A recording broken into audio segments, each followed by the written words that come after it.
நான் எடுத்துக்கொண்ட திருக்குறள் நூலின் விளக்க உரை மற்றும் சுருக்க உரை எழுதிய உரையாசிரியர் உயர் திரு எம்.ஆர். ரகுநாதன் அவர்கள்.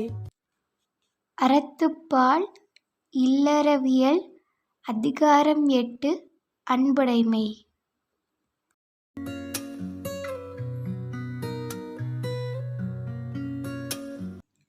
குறள் 78. அன்பகத்தெல்லா உயிர் வாழ்க்கை வன்பார்க்கன் வற்றல் மறந்தழைத்து தற்று. மனதில் அன்பில்லாத மக்கள் இல்லறத்தில் நன்கு வாழ்தல் என்பது வளமற்ற பாலை நிலத்தில் பட்ட மலம் தளித்தல் போன்ற இயலாத காரியமாகும். சுருக்க உரை: அன்பில்லாமல் இல்லறம் சிறப்படையாது. நன்றி, வணக்கம்.